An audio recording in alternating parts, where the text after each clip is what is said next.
46 of them. Well, each bed is 40 feet long. So we had 20 in a bed, 20 in the next bed, and then the last 6 had to go into the final bed. And I said, Shirley, they're just going to be in a row all the way down here. They have to all be in the same bed. I said, well, there's 46. They can't all fit in one bed because it's 40 feet long with 2 feet apart. I said, they will not fit. I promised them that they would all be in the same bed. They're not all over the place. I said, Shirley, I already got it planned out. They said they're going to be in a row. And she was insistent. I said, okay, Shirley, I have one nerve, and you're on it. Then she got a little quieter. I said, it's already planned out. It's already done. And she accepted it. She was determined that it was going to be, one bed. She's still talking to me about that years later. Of course.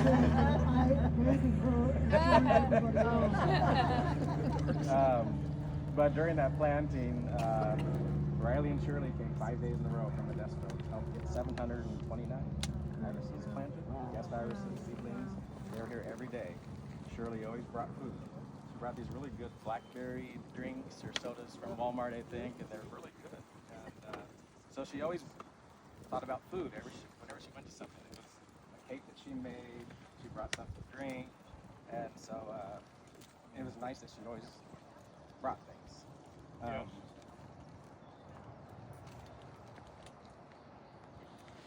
Not only to the convention, but to club meetings too. Yep. She did. So I miss her. Yep. Riley, I got real short comments. Okay, John. 3 things I want to mention about Shirley personally. I've been in the Yosemite Irish Society for about 5 years, and we've been growing irises for about double that length, but got serious about it in the last 5. And partly because Riley and Shirley would come into our Yosemite Irish meetings. Shirley often brought a cake because we have potlucks, and so yeah, the food was a big thing, and she did a great job of that. Secondly, they brought reblooming rhizomes with them, and that got me hooked on rebloomers, and we've got a lot of them now, thanks to some donations from Riley, but a lot of encouragement and help from Riley and Shirley. And then the third thing is, we were pretty green yet when we went over to the Monterey Bay Irish Society in the fall event and took way more irises than we should have, because we had a heck of a lot of them in bloom. We showed up there with buckets of them and didn't have enough time to get them prepared, and I forgot that you had to put on the historics the year that they were introduced. And Shirley reminded me, you got to have the date on there that thing was introduced, or they ain't going to accept it.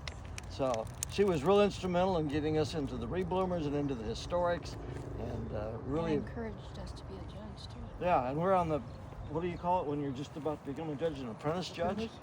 We've got one more garden training to do, and we'll be there, and that's happening in a week. Wonderful. So yeah, she did a lot to encourage us. Yep, she did a lot to encourage a lot of people. In case you didn't know me, like Abe, my name is John, and I'm Miss Carolyn's husband, and I'm proud there's 3 Carolyns that all spoke up. They have Bee Haven, Iris Garden, and First Garden, California. Partially due to all of them that have been donated to us. Yeah. Linda. Yeah, hi, I'm Linda LaParis. I'm a member of Clara B. Reese Irish Society in Alternate and Monterey Bay Irish Society. I don't have a long story, but I have just a few short moments that to me are very quintessentially Shirley and Rachel. When I joined Monterey Bay, that's where I met Shirley. I was brand new to everything, so I went in the kitchen, and Shirley is cooking, and I was going through things like, oh wow, and the table is being filled up with food, and I'm saying, is any of this vegetarian? Does this have vegetable? Does this have meat in it? And Shirley took note of that, and afterwards, she always made sure that if she was making something that was not vegetarian, she would bring a portion for vegetarian. And that underlines points that other people have made, which is Shirley was a people person as much as she was an Irish person. She was a person I would describe as filled with language. She always had something to say. She wanted to talk to you. She spoke with candor. And she was not afraid to speak truth to power. To to power. And these were all traits I greatly admired and will miss in Shirley. And she was also a girl's girl. She liked clothes, she liked jewelry, she liked irises because they were beautiful and you could wear them. And yeah, I just wanted to share that with everyone. Thank you, Linda. Who else? Anybody else? Okay, one thing that we forgotten somewhere, I had the apple checking still They're underneath the bag. underneath the bench. No, not in the bag. Underneath the bag, there we go. We are going to have a little raffle. If somebody can start passing these out, just start passing them out. We're going to have a raffle. What we have is we have about 30 or 35 plants of opposites. And that's the iris that Shirley hybridized and won awards for. So about a third or half the people here today will win an opposites. And we'd like for you to go out in the garden and then think about Shirley every time you put it through. I mean, that's a pretty iris. Anybody else want to talk? I'd appreciate anybody that wants to. You all knew her, you all. John? Come on, Carol. Well, Shirley gave me personally many judges training, one-on-one and besides the classroom. And she always ended the session with a gift. She would always give something, whether it was an iris tin or a shirt or something to remember the training session. Yep, that sounds She was great. Great trainer. Yep. Yeah. Christine, what do you know? No, I'm just messing with her. Well, I know, but what do you know about Shirley? Oh, well, all right. First off, When'd you meet Shirley? I could tell you, I have no idea. I really, really don't You've known her know. forever. I remember her at conventions, but you guys help me. What was the name of the woman? I think she lived in Dublin. She was a hybridizer. Virginia Messer. Thank Yeah, you. Walnut Creek. Thank you. Walnut Thank Creek, Walnut Creek. Okay, we were at a convention. It was Portland. And by then, Virginia was having cognitive problems. And she was kind of being watched over by her daughter, but her daughter had left the restaurant room to, like to go to the bathroom, and Virginia started wandering around. She came over and sat and talked with me until her daughter came back. And then I noticed how helpful Shirley was to Virginia on the bus. She would walk with her around the gardens. She would make sure that her daughter knew where Virginia was, but her daughter didn't have to be standing right next to Virginia. And that made a real impression on me. Also, that iris jacket she had, I love that.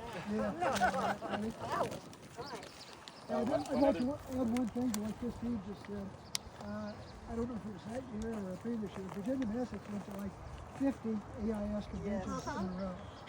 And near the end, as she said, her mental capacity was declining.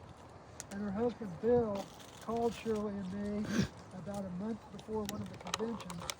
And he said, "Are you guys going to the convention?" And we said, "Oh yeah, we always go." And he said, "Can I ask you a huge favor?" And we said, "Sure, what is it?" And he said, "Would you kind of babysit Virginia?" He said, "She wants to go, but he said, I just don't trust her out alone by herself making all the decisions." So Shirley and I spent the entire convention, and that was before her daughter started going with her. After the next year or two, her daughter came with her. But that was before her daughter started coming. And Shirley and I spent the entire time with Virginia. We'd take her to eat with us. Shirley would ride with her on the buses, and we met her at the airport when she got off the plane. We made sure she got back on the plane to go back home. So, and that was all because her husband Bill asked us to do that. So that was just an interesting side note. Bryce, you've known Shirley for a long time. Long time, yes. Well, tell us about it. Well, I think my first memories of Shirley were when we were growing irises at Los Banas, and she would come in.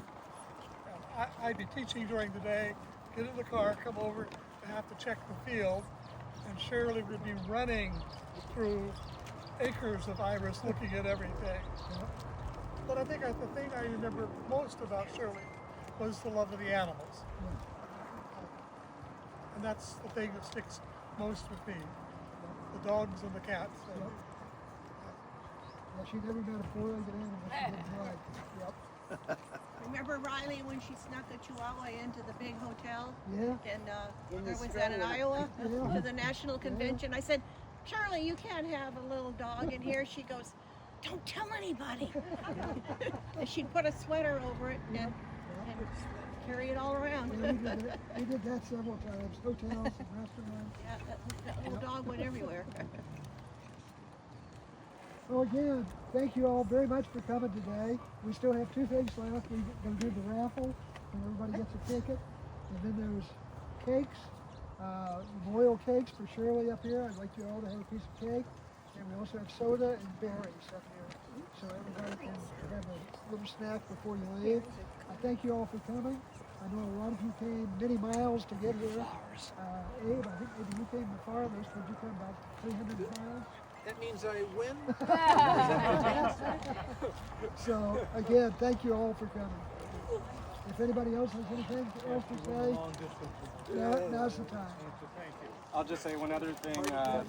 When the convention started, you know, it was a lot of work for Shirley, and I was busy here. And I would say that 2.5 months, 3 months before we got viewed, she hadn't been here. She was busy. She hadn't been here, and I hadn't seen any other gardens. And then I went to the convention for the banquet, I think, one night, and at the banquet, she kind of comes over to me and she says, "How's the bloom?" I said it's all right. And then that was, I think, probably a Wednesday. And then it was 90 degrees, you know, that day. It was really hot. And then things just started, you know, popping open. And then the day of the convention, she was here, and buses started leaving. She's just standing there, just looking. I said, so what do you think? Oh my gosh. She hadn't seen it for a few months, and it changed, you know, a lot in those few months. So it was nice that she got to see it, you know, come to fruition right on time for the convention. So, yeah. Okay, let's go have some cake.